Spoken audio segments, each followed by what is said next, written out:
Alors on s'intéresse maintenant à la notion de filtrage proprement dit. On va essayer de voir comment cette notion peut se décomposer à la fois en électricité et en mécanique, de la même manière que les régimes sinusoïdaux forcés, on avait fait des applications en électricité et en mécanique.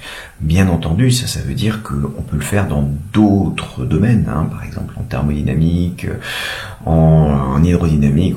Il y a plein de domaines dans lesquels on va pouvoir essayer d'utiliser ces notions-là. Donc vous verrez ça peut-être au fur et à mesure.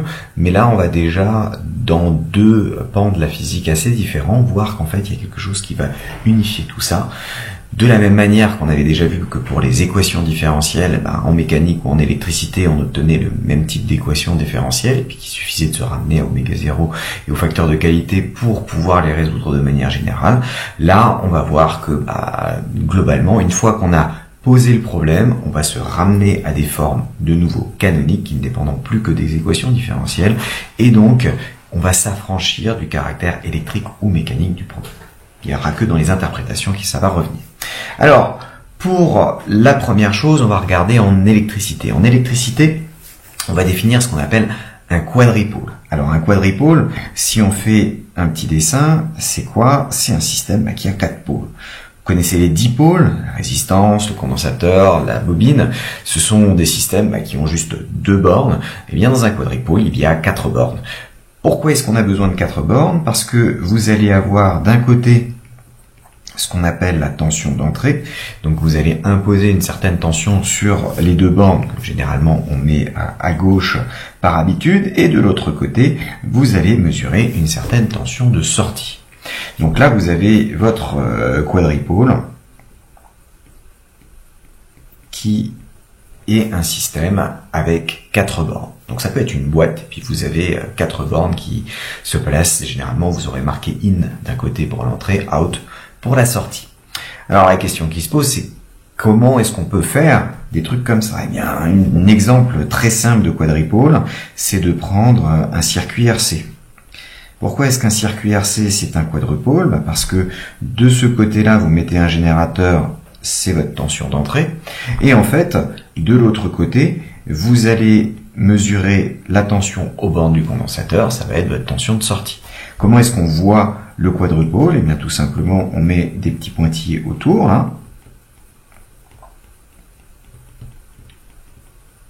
Et pour mesurer votre tension, vous êtes bien obligé de brancher votre voltmètre, votre plaque Sisam, directement aux bornes du condensateur. Et donc, il y a 2 fils qui partent du condensateur pour aller à la plaque Sisam.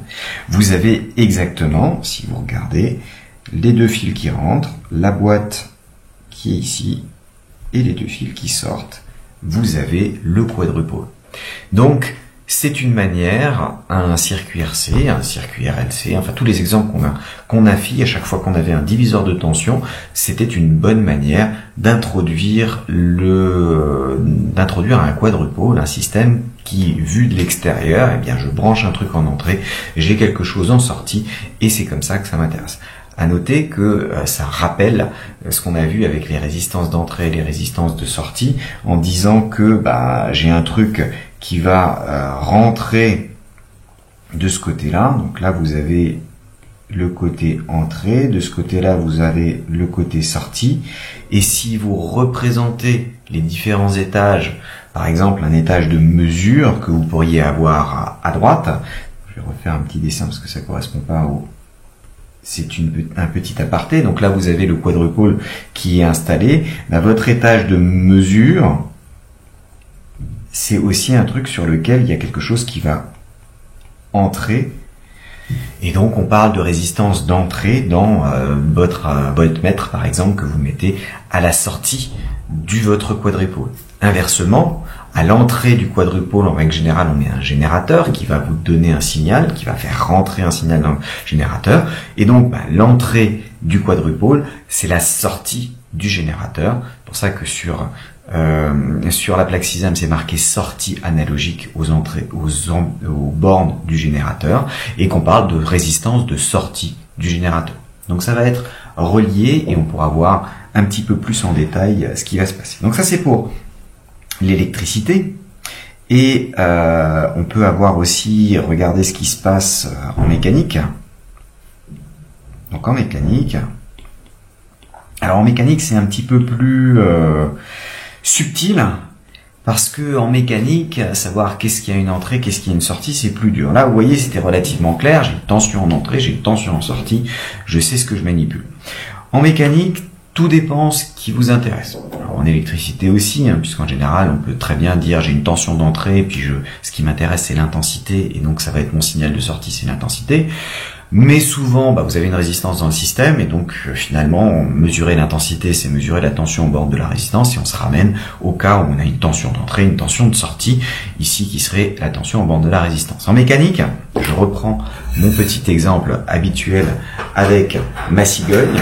Donc en mécanique, l'entrée du système, ça va être la manière de secouer, la fréquence à laquelle je le secoue et l'amplitude à laquelle je secoue. En revanche, la sortie, ça peut être ce que je veux, ça peut être la mesure de la position de la cigogne au cours du temps, auquel cas j'ai une entrée qui va être une position qui change et une sortie qui est aussi une position, donc c'est comparable, mais je peux aussi m'intéresser à la vitesse de la cigogne correspondante et voir à quoi ça correspond.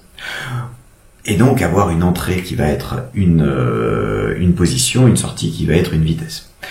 Il n'y a pas longtemps, vous avez eu un tremblement de terre dans les environs de Strasbourg. D'ailleurs, il y a eu des répliques encore pas plus tard qu'hier. Et ces tremblements de terre, comment est-ce qu'on les mesure ? En fait, ce qui se passe, c'est que nous, on habite sur la Terre.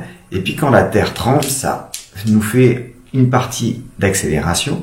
Et ce qui va nous intéresser, quand on veut faire un sismomètre, c'est de traduire l'accélération induite sur l'ensemble de la Terre, de notre référentiel qui est relié à la Terre, qui du coup n'est plus un référentiel galiléen, et en traduisant cette accélération, le traduire en tant que déplacement d'un stylet qui serait sur le sismomètre et qui va dessiner sur une feuille qui est en train de s'enrouler sur un rouleau ou se dérouler, et vous avez les petites avancées avec le tracé au fur et à mesure. Ça, c'était les sismomètres analogique, ça marche encore relativement bien et ça permet de mesurer de combien la Terre a bougé et notamment l'accélération. En quel cas l'entrée ça va être l'accélération et la sortie ça va être une position. Donc selon la manière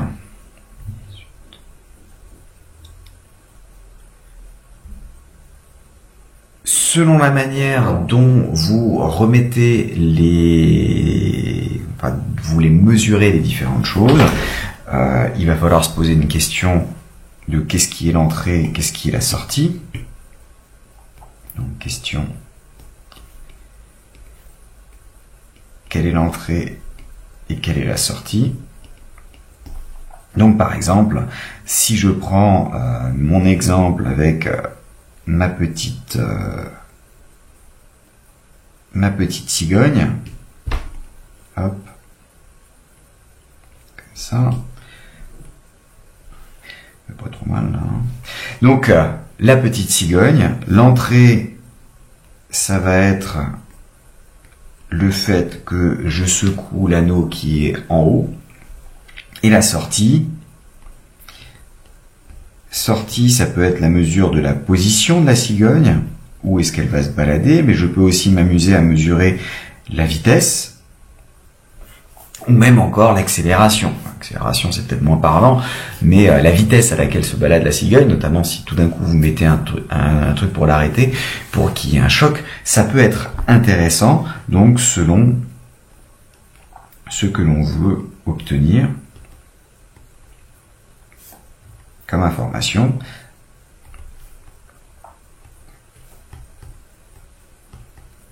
Donc votre cigogne va se déplacer et vous allez avoir un filtrage, c'est-à-dire que selon la manière dont on secoue le système en haut, je vais avoir un effet qui va pas être le même.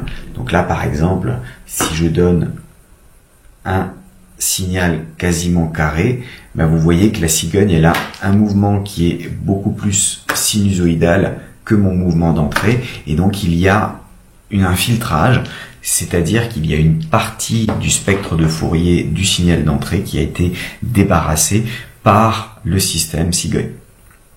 Alors, pour avoir une autre idée, là je vous passe une petite animation qui correspond à une voiture qui se balade sur une route qui est légèrement cabossée. Alors là je la fais gentiment sinusoïdale pour voir qu'est-ce qui va se passer. Et puis votre système de filtrage, ça va être les amortisseurs. Les amortisseurs, qu'est-ce qui va se passer? Si vous avancez très doucement sur la route, vous allez avoir que la caisse de la voiture, le bas de caisse de la voiture, il vaut mieux qu'il suive la route parce que sinon vous risquez de toucher. Et à ce moment-là, avec des modifications lentes, votre voiture elle monte, elle descend. Ça, si vous montez une colline, vous avez envie que votre voiture elle monte. Vous n'avez pas envie qu'elle continue dans la colline et qu'elle creuse finalement la colline. Donc, vous avez envie que ça suive. Ça, c'est quand vous avez quelque chose à basse fréquence. Donc, à basse fréquence, il faut que le signal passe correctement.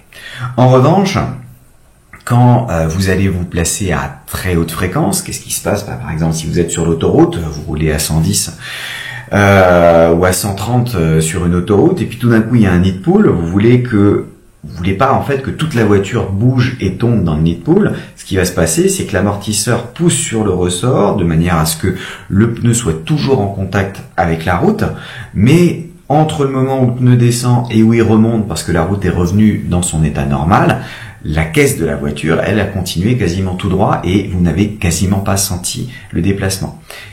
Et ça, c'est caractéristique de ce qu'on appelle un filtrage qui ne laisse pas passer les hautes fréquences, puisque quand vous avez une modification très rapide, votre voiture, elle continue gentiment.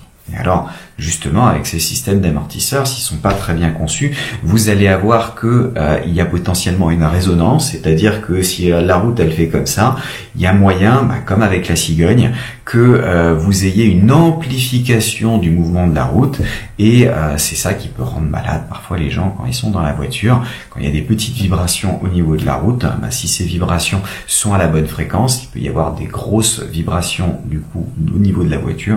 Et ça a tendance à rendre les gens malades. Donc ça, qu'est-ce qu'on appelle le filtrage? Eh bien, c'est vous envoyez un signal et vous en sélectionnez un signal en sortie qui a été modifié et dans lesquels certaines composantes, certaines fréquences ont été effacées, d'autres ont été amplifiées et d'autres encore sont restées pareilles. Donc, on va définir ce qu'on appelle la notion de fonction de transfert, qui va vraiment être le cœur de tout ce cours. La fonction de transfert, c'est ce qu'on va à chaque fois, à la fois d'un côté essayer de calculer, essayer de déterminer, et de l'autre, si jamais on vous fournit les informations nécessaires sur la fonction de transfert, à partir d'elle, vous pouvez savoir entièrement comment le système va réagir. Alors, on commence par définir ça. Petite définition.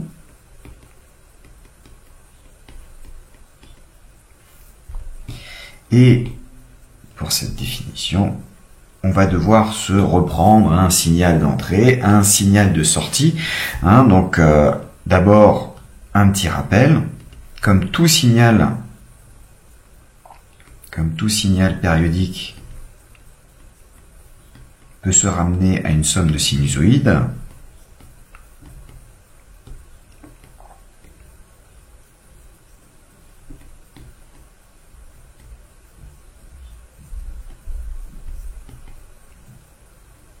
Et que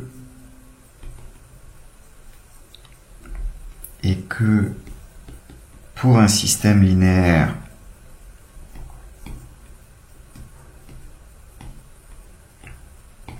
l'effet sur une somme, c'est la somme des effets.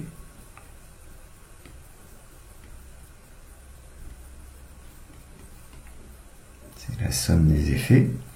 Donc, ça veut dire que si vous avez une somme de sinusoïdes et que vous savez ce qui se passe sur chaque sinusoïde indépendamment, alors vous savez ce qui se passe sur le système global. Et c'est ça qui est vraiment fondamental là-dedans. Donc, il suffit de s'intéresser à un signal sinusoïdal, à un signal gentiment sinusoïdal, parce que si vous envoyez un signal qui est compliqué avec des tas de sinusoïdes dedans, eh bien il n'est pas dit de savoir exactement tout de suite qu'est-ce qui va se passer, alors que si vous décomposez ce signal en somme de sinusoïdes et que vous savez ce qui se passe sur chacune des sinusoïdes, vous allez pouvoir prédire ce qui se passe pour votre signal entrée. C'est ça qui est extrêmement fort avec le filtrage linéaire. Mais ça ne marche que parce que votre système il est linéaire. Donc ça c'est un point particulièrement important, parce que dès que vous allez arriver sur des systèmes non linéaires, des non-linéarités, par exemple c'est ce qui se passe en hydrodynamique dans une certaine mesure, à ce moment-là, ça ne sera plus valable. Et vous pouvez avoir des comportements qui sont totalement différents de la somme des effets, tout simplement pour avoir l'effet sur votre somme. Bon, alors, on va poser un signal d'entrée, soit UE de t qui va s'écrire UE0 cosinus oméga t plus phi e, un signal mis à l'entrée du système,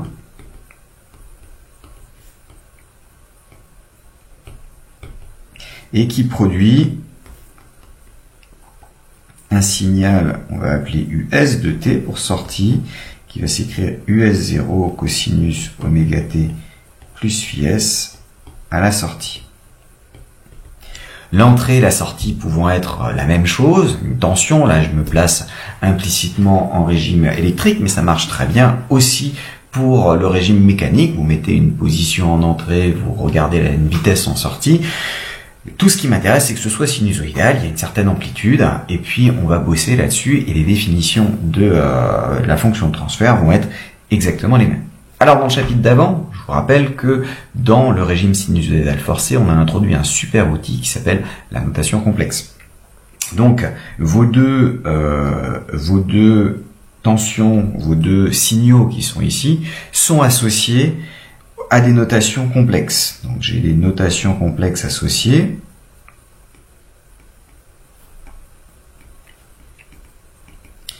Je vous rappelle que le UE complexe, il est tel que la partie réelle de UE complexe vous donne le UE de t. Ça va être UE0 exponentielle j oméga t plus phi, avec des petites parenthèses, plus phi e. Ça s'écrit aussi UE0 exponentielle j phi exponentielle j oméga t, parce que l'exponentielle d'une somme, c'est le produit des exponentielles.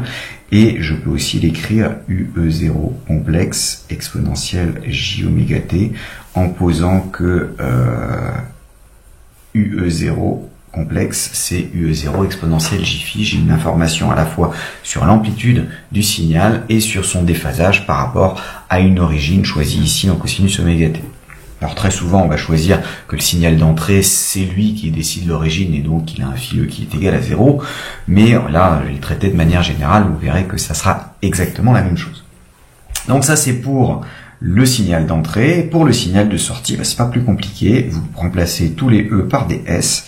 Donc j'ai du US0 parce que j'avais ici l'amplitude là-devant. Le cosinus devient l'exponentielle complexe parce que la partie réelle de l'exponentielle complexe, c'est justement le cosinus. Donc exponentielle j oméga t plus phi s. Ça me donne du US0 exponentielle j phi s. Là, j'avais un phi e. Exponentielle j oméga t. Et donc, je peux aussi l'écrire US0 complexe exponentielle j oméga t avec US0 complexe, ce qu'on appelle l'amplitude complexe et qui correspond au terme à la fois avec l'amplitude réelle, la vraie amplitude, et l'exponentielle j phi qui me donne la phase. Alors, une petite remarque importante, vous voyez que ici et là, ou là et là, vous avez la même pulsation. Pourquoi vous avez la même pulsation? Parce que si vous secouez un système à une certaine fréquence, il va répondre à cette fréquence-là quand vous êtes en régime sinusoïdal forcé. C'est-à-dire, passer le transitoire, vous arrivez à avoir la réponse qui va être à la même fréquence. Alors, tout le jeu va être de se dire au bout de combien de temps j'ai passé le transitoire. En électricité, c'est génial parce qu'au bout de quelques millisecondes, donc le temps d'appuyer sur le bouton et de regarder ce qui se passe, vous aurez déjà le régime sinusoïdal forcé. Donc là, tout va bien. En mécanique, ça se discute parce qu'il faut parfois plusieurs minutes avant que la secousse que vous imposiez vous donne quelque chose qui correspond à la même fréquence. Parce qu'il y a la fréquence propre avec les oscillations qui s'amortissent au fur et à mesure, le transitoire qui va durer un certain temps, mais en règle générale, on va finir par arriver à la même fréquence, et donc votre signal d'entrée, s'il y a une pulsation oméga, alors le signal de sortie sera à la même pulsation oméga.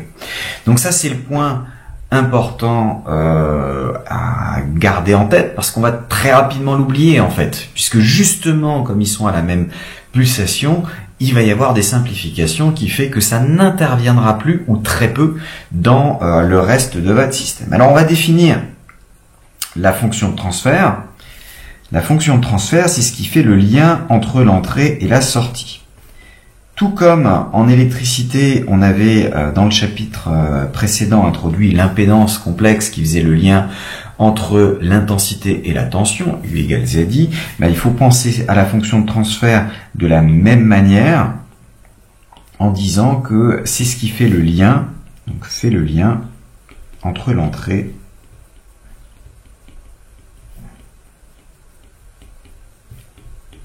et la sortie. Ça, c'est pour savoir dans quel sens il faut l'écrire, pour pas se tromper. C'est ça, parce que sinon, si vous le retenez sous forme, la fonction de transfert, c'est un rapport de deux trucs, vous ne saurez jamais si c'est un rapport dans un sens ou dans l'autre sens. Donc, prenez-le, écrivez-le toujours en disant la sortie, c'est la fonction de transfert que multiplie l'entrée. C'est-à-dire que la fonction de transfert agit sur l'entrée pour vous donner la sortie. Et c'est ça la définition qu'il faut que vous reteniez. Après, l'autre, que vous verrez très certainement apparaître dans des cours ou dans des énoncés, qui va être directement, on dit que la fonction de transfert, c'est US, la sortie, divisé par l'entrée. Ça en découle directement, il suffit de diviser à droite et à gauche par UE, et puis vous avez H qui revient tout seul à droite, et US sur UE à gauche. Donc c'est dans ce sens-là, mais retenez-le vraiment pour pas vous tromper. C'est dommage quand même de calculer l'inverse de la fonction de transfert au lieu de la fonction de transfert pour un simple problème de définition. La sortie, c'est H fois l'entrée. Et vous verrez que cette fonction de transfert, en électricité notamment, très souvent, pour pouvoir la calculer, on va se ramener à un diviseur de tension. Et donc la fonction de transfert va se ramener au rapport de ces histoires de diviseur de tension. Bon, alors, maintenant qu'on a ça, on peut aussi, en utilisant les formes complexes qui étaient là-haut, dire que H, du coup, en remplaçant le US complexe par les expressions en rouge, donc j'avais du UE0 complexe exponentiel j oméga t sur, non c'est US pardon, justement, vous voyez, déjà je me trompe, US la sortie sur l'entrée, exponentielle j oméga t divisé par l'entrée UE0 bar exponentielle j oméga t, les exponentielles parce que c'est les mêmes forcément, ça découle de la résolution de l'équation différentielle avec le second membre qui serait un second membre sinusoïdal, se simplifie. Et donc, il me reste aussi, vous voyez que c'est simplement le rapport des amplitudes complexes. C'est le rapport des notations complexes qu'on avait là, mais c'est aussi le rapport des amplitudes complexes. Et au passage, si ces amplitudes complexes, je les écris de manière explicite sous la forme UE0, US0 exponentielle j phi s sur UE0 exponentielle j phi e. Vous voyez que je peux le réécrire sous forme le rapport des amplitudes, de l'amplitude des oscillations, de l'amplitude du signal que vous avez, fois un certain exponentiel j quelque chose, et le quelque chose en question, c'est phi s moins phi e, c'est ce qu'on appellera le déphasage. Et donc à partir de la fonction de transfert, vous aurez toutes les informations. Quand vous allez regarder le module, vous allez regarder ce qu'il y a devant cette exponentielle, hein. Ça veut dire que vous allez regarder le rapport des amplitudes, et très souvent, c'est ça qui vous intéresse. Tout comme dans régime sinusoïdal forcé en électricité, le module de l'impédance me donnait le rapport de l'amplitude de la tension sur l'amplitude du courant. Et si je regarde l'argument, eh bien on aura ce phi s moins phi e, et ce phi s moins phi e, ça va être le déphasage du signal de sortie comparé au signal d'entrée. Est-ce que votre signal de sortie sera en avance sur l'entrée, va finir en retard sur l'entrée, va être en phase avec l'entrée? Ça, toute cette question va être donnée par l'argument de H. Donc, on définit aussi le coefficient d'amplification. Coefficient d'amplification. Alors, on va noter A, et on dit de oméga parce qu'en fait, il va dépendre de la pulsation, hein. C'est le rapport US sur UE en amplitude. Je veux savoir de combien l'amplitude de mon signal a été multipliée ou divisée. Et ça, vous voyez que c'est automatiquement le module de la fonction de transfert. Donc la fonction de transfert vous donne une information sur l'amplification que vous pourrez observer entre l'entrée et la sortie. Amplification, j'en reviens à ma petite cigogne, où là, je donne de très petits mouvements à ce niveau-là, mais vous voyez que j'ai des grands mouvements ici, parce que j'ai un facteur d'amplification qui ici va être très important quand je suis à la bonne fréquence. Si au contraire, j'envoie mon système, je vais le mettre presque à l'arrêt, et puis je le secoue très très vite, vous voyez que j'ai quasiment pas d'oscillation, du moins pas d'oscillation à, là ce que vous voyez c'est transitoire, pas d'oscillation à la même fréquence que ce que j'impose, et ça c'est dû au fait que le facteur d'amplification va changer en fonction de la pulsation ou en fonction de la fréquence. Il faut bien voir que là je vais travailler en oméga parce que ça va être plus simple avec les cosinus, mais on peut très bien travailler en fréquence, tout faire parce que c'est juste un facteur de pi, donc les relations qu'on aura seront aussi valables en fréquence. Donc ça c'est le coefficient d'amplification de votre système, et vous pouvez mettre aussi le déphasage. Alors le déphasage, ça va être l'écart de phase entre l'entrée et la sortie. Donc on va le noter phi, c'est la phase de la sortie moins la phase de l'entrée. Bien sûr, si phi s est égal à phi e, eh bien ils montent et ils descendent exactement en même temps, ils sont donc en phase. Et donc le déphasage, c'est l'écart entre les phases à l'origine de vos deux signaux. Et vous voyez que ce machin, il est donné par l'argument de la fonction de transfert, puisque l'argument, c'est ce qui apparaît ici dans l'exponentielle complexe, et puisque devant j'ai un réel positif, donc j'ai directement la relation qui apparaît, hop, en rouge, pour avoir le déphasage. Et ça, c'est les deux grandeurs intéressantes qu'on va essayer de représenter. Si vous réfléchissez un petit peu dans le chapitre précédent sur le régime sinusoïdal forcé, c'est aussi ce sur quoi je me suis un petit peu focalisé. Je regardais comment l'amplitude de mon signal était démultipliée ou divisée par rapport au signal d'entrée, et je voulais aussi savoir par rapport au cosinus oméga t de mon générateur, qu'est-ce qui se passait en sortie. Là, j'ai généralisé un tout petit peu en rajoutant une phase à l'origine pour le générateur, pour le signal d'entrée, et je vous montre que finalement, c'est quand même l'argument de ce rapport qui intervient. Bien, alors maintenant qu'on a défini la notion de fonction de transfert, on peut définir la notion de diagramme de Bode, que vous connaissez très certainement de la SI, et que l'on va de nouveau regarder plus en détail. C'est bien parce que ça vous permet d'avoir une deuxième vue sur la notion. Voilà, ça va être en bleu. et puis d'essayer d'aller un tout petit peu plus loin. Donc vous avez le droit d'utiliser des choses que vous connaissez de la SI, essayez juste de le mettre, parce que la vision va pas être exactement la même dans les deux cas. Alors, ce qui se passe, c'est que en général, quand vous allez regarder une fonction de transfert, on va regarder sur plusieurs ordres de grandeur différents au niveau de la fréquence. En général, on s'intéresse à l'évolution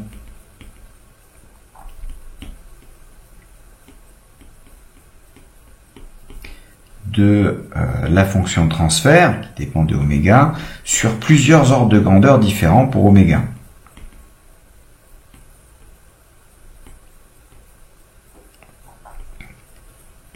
Les ordres de grandeur, ça veut dire je veux oméga, un certain oméga 0 par exemple, 10 fois oméga 0, 100 fois oméga 0, 1000 fois oméga 0. Et pour ça, une échelle gentiment linéaire n'est pas adaptée. Donc sur plusieurs ordres de grandeur différents pour la pulsation oméga ou pour la fréquence, l'échelle linéaire n'est pas malheureusement pas adaptée.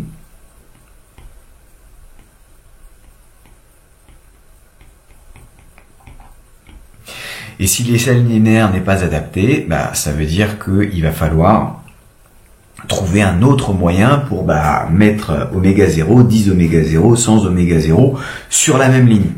En revanche, une échelle logarithmique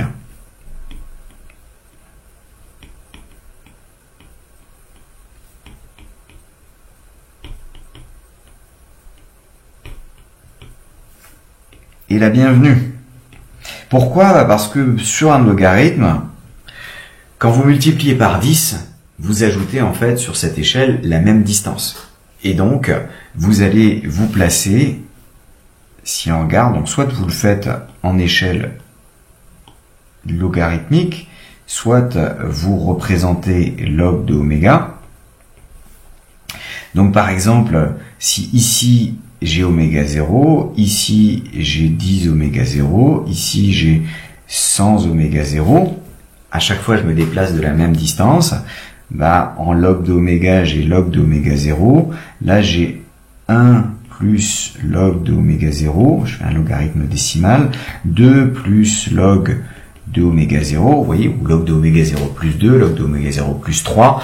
Donc à chaque fois, je me déplace et ça me permet, donc selon ce qui m'intéresse, que je regarde les oméga, auquel cas j'ai des multiplications, ou que je regarde en échelle logarithmique, mais en représentant le log, donc mettre une échelle linéaire, mais une échelle linéaire qui représente le log de oméga, ça reviendra au même. En échelle logarithmique, il y a des petites difficultés pour lire correctement, je crois que je vous en ai déjà parlé. On pourra refaire un petit peu dans le détail, notamment sur les exemples qu'on va pouvoir voir. Donc déjà, comme on s'intéresse sur un système qui varie sur plusieurs ordres de grandeur différents, on va regarder comment ça évolue en fonction de log d'oméga, exactement comme en informatique. Quand on fait la complexité, ce qui nous intéresse, c'est le log de n, parce que n, on veut multiplier par 10, par 100, par 1000, etc. De la même manière, l'amplitude qu'on va pouvoir voir va avoir potentiellement des variations sur beaucoup d'ordres de magnitude différents, d'ordres de grandeur différents, et donc on va s'intéresser sur la verticale à la même chose. Donc de même, on veut une échelle logarithmique sur la verticale.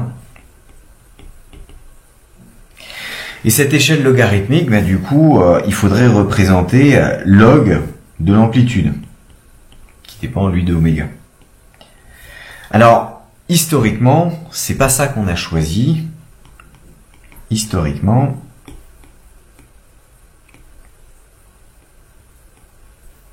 on a pris plutôt le gain en décibels, qui va être 20 log de A de oméga. Alors pourquoi ce 20? Parce que en fait, quand on a commencé à l'introduire, c'est du décibel. Le bel, ce serait prendre simplement le log. On multiplie par 10, donc les valeurs qu'on obtienne, c'est des dixièmes de bel. Une unité, c'est un dixième de bel, donc un décibel. Et donc c'est ce qu'on appelle le gain en décibels. Et en fait, la multiplication par 20 vient que on calculait 10 fois log d'un rapport de puissance. Et les puissances, en électricité, on a vu que, par exemple, pour une résistance, c'était U carré sur R. Donc, c'était proportionnel aux tensions au carré. Si je veux le log du rapport des tensions, eh bien, le carré va sortir du log et je vais avoir 2 fois 10 devant, d'où 20. Donc, on définit ce gain là sous cette forme. Et donc, on va écrire, ou alors GdB en fonction de la fonction de transfert, c'est 20 log du module de la fonction de transfert. Et qu'en représentant ça, ça va être relativement intéressant à voir. Donc si vous représentez par exemple le gain en décibels en fonction de oméga en échelle logarithmique, donc là si je me mets en échelle logarithmique, là j'ai 10, là j'ai 100, là j'ai 1000 par exemple en radians par seconde, et puis le 20 il va être aux alentours de là, ensuite j'ai le 30 par là, 40, 50, 60, 70, 80, c'est des échelles pour lesquelles les différents points intéressants se rapprochent, et après rebelote, sauf que ici je suis à 200, 300, 400, 500, 600, etc. Donc il faut faire attention quand vous faites la lecture, le point d'après, le point d'après une grosse graduation, celui-là, ça va être le point 2, le 20, et après ici on arrive à 200, etc. Donc à chaque fois on fait un changement. Ça demande un petit peu de pratique, mais quand on fait cette représentation-là, par exemple si j'obtiens un truc qui fait comme ça, et puis ensuite qui reste constant, et puis ensuite qui redescend, je vais pouvoir interpréter ça par des lois de puissance. Donc les parties affines en échelle log-log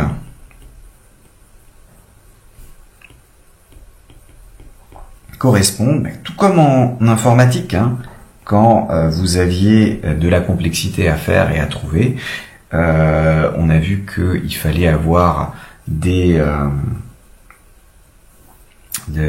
fallait se placer en échelle log-log pour reconnaître les lois de puissance et pouvoir interpréter les pentes en étant le coefficient, l'exposant dans la complexité.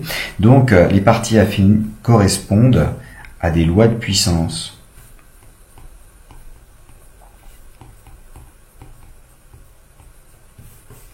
On va voir par exemple que si par exemple ici j'ai plus 20 décibels par décade, plus 20 décibels par décade, ça veut dire que votre module de la fonction de transfert, il est proportionnel à oméga. Si là par exemple j'ai du moins 40 décibels par décade,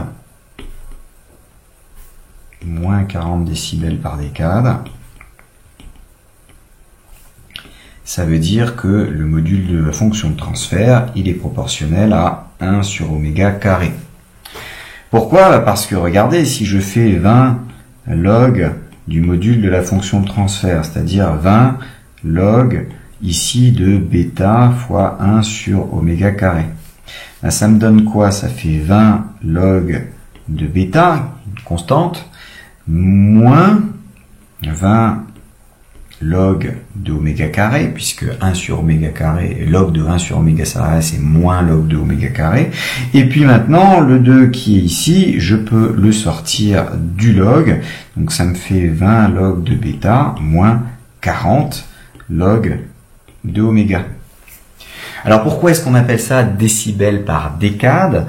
Tout simplement parce que pour le mesurer, on va se placer, donc si je remets mon gain en fonction de oméga, donc je pars d'un oméga 1, j'arrive à 10 fois oméga 1, puis 100 fois oméga 1.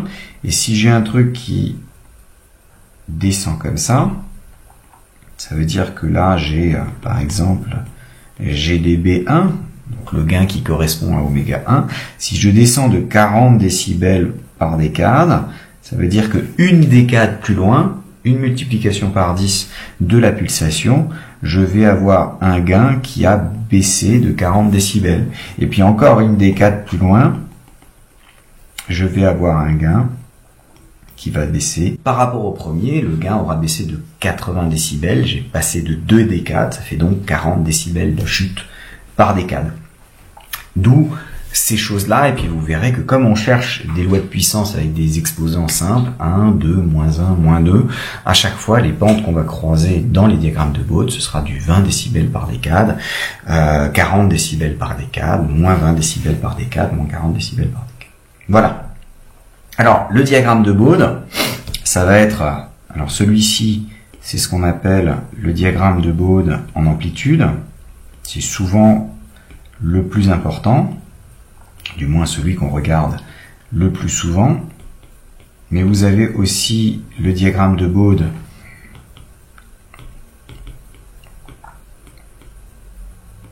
en phase.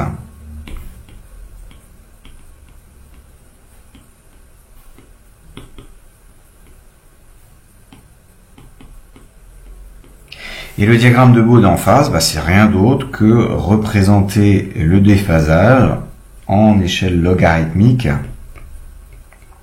pour oméga, ou alors représenter en échelle linéaire log de oméga. Et puis vous allez avoir un truc qui fait par exemple ça, hop, vous avez la phase, la phase par contre elle est bien en échelle linéaire, parce que en règle générale elle varie de moins pi à pi, et donc elle va pas avoir plusieurs ordres de grandeur de variation, ça sert à rien de le mettre en échelle logarithmique, mais on pourra reconnaître les formes habituelles. Alors, à noter que sur une échelle logarithmique, de ce côté-là, bien sûr, c'est vers oméga qui tend vers l'infini, mais posez-vous la question, où se trouve la zone où oméga est nul? Où se trouve la zone où les fonctions, votre fonction sinusoïdale est constante, puisqu'un truc de fréquence nulle, pulsation nulle, c'est un truc qui varie pas dans le temps, et donc vous allez la voir de manière constante. Eh bien, cette zone-là, elle se trouve pas du tout au niveau de l'axe vertical, elle se trouve à l'infini à gauche, donc là-bas, vous allez vers oméga qui tend vers 0, tout à gauche, donc en moins l'infini. Donc l'avantage de l'échelle logarithmique, c'est que ça comprime au niveau de l'infini. À chaque multiplication par 10, en fait, je m'éloigne de la même quantité plutôt que d'aller 10 fois plus loin. En revanche, ça va repousser le 0 qui était bien gentiment au niveau de l'axe vertical avant dans le chapitre précédent, ça va le repousser du côté moins l'infini. Et donc pas du tout là où vous attendez en premier lieu de le trouver. Donc faites attention à ce petit détail. Alors, ce qui va être important, ce que vous devez absolument retenir, c'est l'utilisation pratique de ce machin. Comment est-ce que on va pouvoir utiliser les diagrammes de Bode? Il y a deux parties très souvent dans les exercices. Il y a les exercices de type constructif qui vous demandent de fabriquer un diagramme de Bode à partir d'un circuit. Ça, c'est des exercices de type, finalement, il faut trouver des rapports d'amplitude. C'est des calculs similaires à ce qu'on a fait dans le chapitre précédent. Le seul point où on peut aller plus loin, c'est de regarder les équivalents en infini, en 0, et voir que ça se comporte comme 1 sur oméga carré ou comme oméga carré, et donc des pentes, en déduire les pentes et les parties affines de votre diagramme. Et puis, il y a surtout savoir lire ces machins-là, parce que c'est bien beau de savoir les construire, mais si après vous savez pas les utiliser pour pouvoir prédire, voilà, moi j'envoie ce signal-là sur mon système, qu'est-ce que j'ai en sortie? Est-ce que c'est bon? Est-ce que c'est pas bon? Est-ce que c'est ce que je veux? Donc, si vous savez pas le prédire, ça n'a pas tellement d'intérêt. Donc, on va essayer de s'appuyer dans les exercices sur la manière de prédire ça correctement. Alors, si on a un signal d'entrée, donc rappel, on n'a que pour les signaux sinusoïdaux, j'avais par définition de la fonction de transfert, c'est le lien entre l'entrée et la sortie. Donc, la notation complexe en sortie s'écrit H fois UE.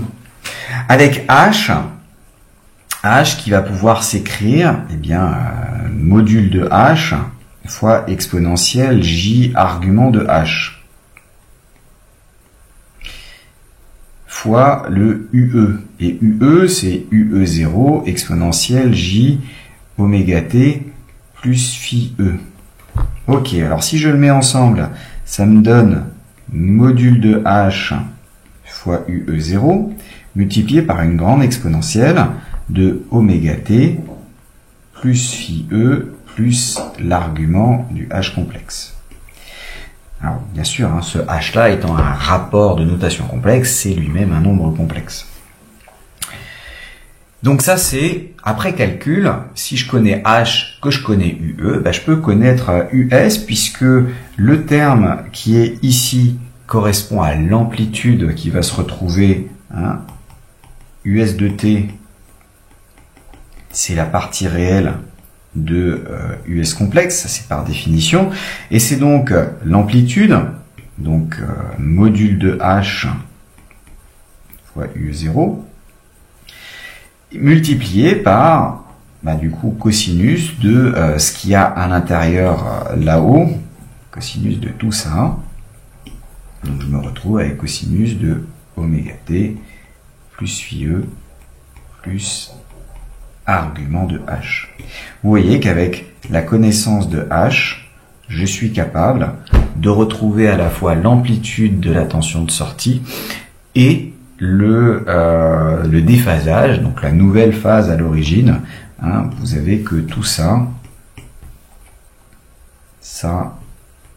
c'est votre phase en sortie, et ça, c'est du coup l'amplitude de la tension de sortie. Donc ça, c'est pour un signal. Eh bien, ça se généralise. Alors, je vais déjà le faire à deux signaux, donc avant de faire la généralisation. Si j'ai une tension d'entrée qui s'écrit sous la forme UE1 cosinus oméga 1 t plus phi 1 phi E1 plus UE2 cosinus oméga 2t plus phi E2. Bon. Alors, j'ai que le US de t. Arrêtez-vous 2 secondes, essayez de voir, de prédire qu'est-ce que je vais écrire incessamment sous peu, pour voir si vous avez compris à quoi ça correspond. Souvenez-vous, l'effet sur une somme, pour un système linéaire, qui est ce qu'on est en train d'étudier, c'est la somme des effets. Donc, vous prenez chacune des sinusoïdes qu'on a ici en entrée, et vous essayez de déterminer quelle est la sinusoïde qui correspond à sa sortie à elle, et après vous sommez ces sinusoïdes. C'est bon? Donc là, vous avez tout simplement le module de H. Alors pas n'importe quel module de H, je ne l'ai pas précisé avant, mais en fait le module de H, il dépend de la pulsation à laquelle on est.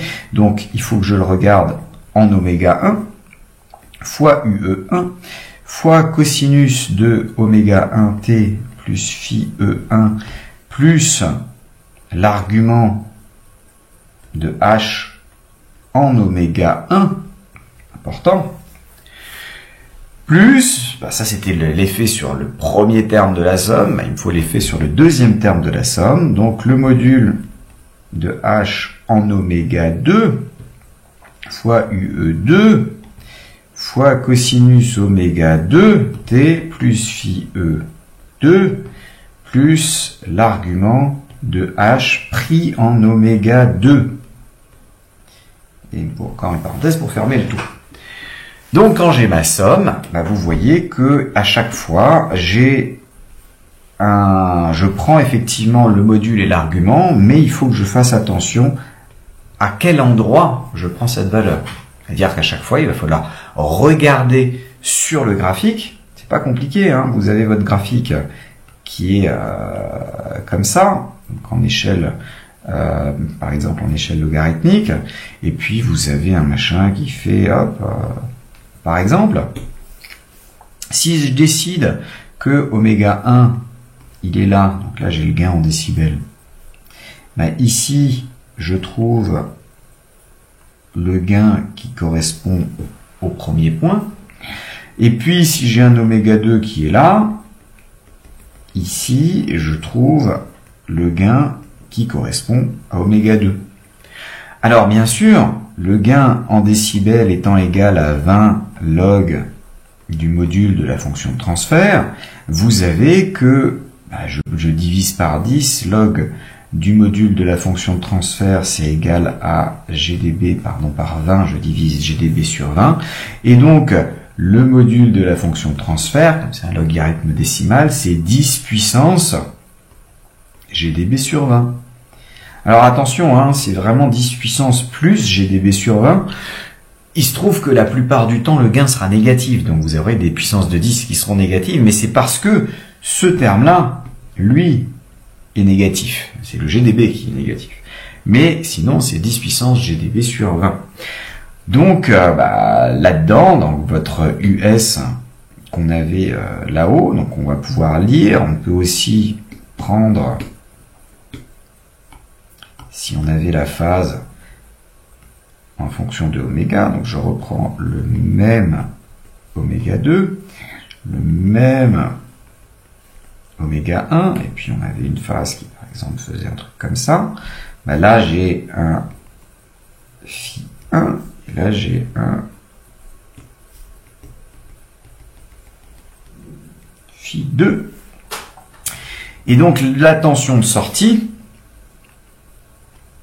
US de T, si je reprends la grosse formule qui est indiquée ici, donc cette grosse formule, je vais pouvoir dire, en fonction de ce que j'ai lu sur les graphiques, le module de la fonction de transfert en oméga 1, c'est 10 puissance GdB1 que j'ai mesuré divisé par 20, multiplié par UE1, multiplié par cosinus oméga 1t plus phi E1, plus le phi 1 que j'ai lu à cet endroit-là, exactement, et j'ajoute la même chose, je multiplie par le module de la fonction transfert, qui s'écrit ici, comme c'est en oméga 2, c'est du GdB2 divisé par 20, donc 10 puissance GdB2 sur 20, fois UE2, fois cosinus oméga 2t, plus phi E2 plus phi 2. Donc, avec ces dessins, ces graphiques des diagrammes de Bode, vous êtes capable de lire les amplitudes, les multiplications, par combien est multipliée chacune des amplitudes, et par combien sont déphasés les cosinus qui interviennent à chaque fois. Alors, je peux vous écrire la généralisation, mais en règle générale, on vous le demandera pour 2, peut-être pour 3. Généralisation. Si vous avez, si votre UE de T, il s'écrit somme de k égale 1 à n des uk cosinus oméga kt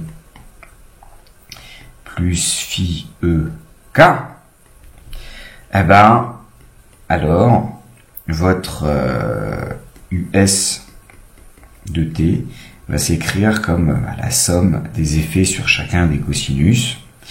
Donc ça va être UK multiplié par 10 puissance GdB qui correspond à cette pulsation-là divisé par 20 fois cosinus de oméga kt plus phi ek plus les phi k qui sont mesurés sur chacune des courbes de phase pour chacun des oméga correspondants.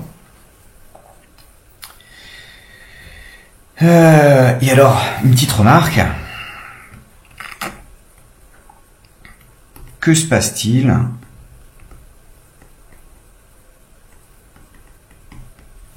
pour une fonction constante.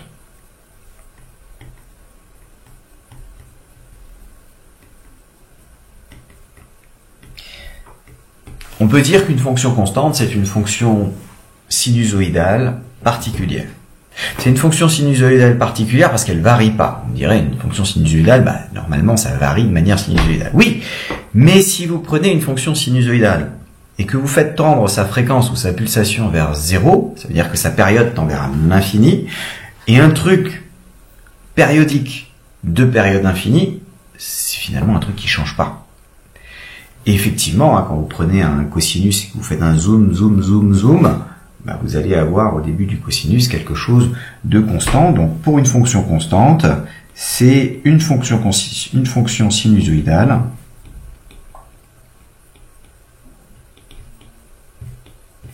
de fréquence ou pulsation. Parce que là pour l'appel, c'est la même chose, le facteur de pi ne change rien. Nul. Donc ça se lit à l'infini vers la gauche dans le diagramme de Bode. Parce qu'on est en échelle logarithmique et comme je vous ai fait remarquer,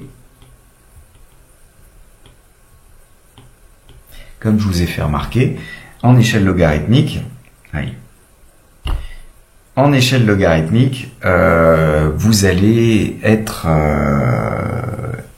vous allez renvoyer le 0 à l'infini sur la gauche. Donc il va falloir le lire sur la gauche, et donc par exemple, là, si j'avais un GDB3 que je voudrais obtenir parce que j'ai une fonction constante, donc R, F égale 0 ou oméga égale 0, c'est tout à l'infini vers la gauche qu'il faudra lire et donc essayer de prendre l'asymptote de votre système. En règle générale, ça se voit bien si cette asymptote c'est plutôt moins l'infini ou si c'est plutôt 0 ou si c'est plutôt 10. Donc ça permettra de trouver assez facilement ce qui va se passer. Alors on peut faire un petit exercice justement de correction de passage par un filtre. Alors, je vous mets le schéma correspondant et on envoie dessus un signal dont on connaît les pulsations, et donc vous voyez que au fur et à mesure, qu'est-ce qu'on fait? On prend la première pulsation, on regarde sur l'échelle logarithmique là où elle se situe, donc faut pas se tromper dans la lecture. Donc là en l'occurrence c'est 30, donc je prends le 10, ensuite de 10 je passe à 20, puis à 30. Donc à 30 je lis le gain correspondant, je fais pareil sur la phase, je lis la phase correspondante. Je peux donc écrire le signal de sortie qui est l'amplitude, qui ici valait 2 volts, multiplié par 10 puissance le gain divisé par 20, donc le gain ici c'est 9 volts divisé par 20, ça me fait à peu près du racine de 10, donc à peu près une multiplication par 3. Et je regarde ensuite qu'est-ce qui se passe dans le cosinus. Donc le cosinus, je vais avoir toujours le oméga 1, donc les 30t, plus la phase de l'entrée qui valait 0, plus le déphasage, ici les moins 13 degrés à peu près. Ensuite je fais la même chose pour oméga 2, c'est-à-dire que je regarde à 250 radians par seconde. Alors 250, c'est quelque part entre le 200 et le 300 au niveau de la représentation graphique. Dans cet intervalle, on voit qu'on a un gain en décibels qui est de l'ordre de moins 33, donc le 10 puissance moins 33 sur 20, donc 10 puissance le gain sur 20, ça me fait à peu près du 10 puissance moins 3,5. Et donc une division de l'amplitude par un facteur 30 environ, donc je passe de 10 à peu près un tiers, 0,3. J'ai un sinus, alors c'est pas embêtant d'avoir un sinus, le sinus c'est simplement j'ai un phi e qui vaut moins pi sur 2, donc sinus, cosinus, même combat, vous pouvez juste réfléchir, on rajoute à l'intérieur l'argument de la fonction de transfert, donc pour phi 2 on trouve presque moins 180 degrés, et donc on peut l'ajouter dans votre signal, et puis vous avez votre signal de sortie qui apparaît naturellement et entièrement par la suite.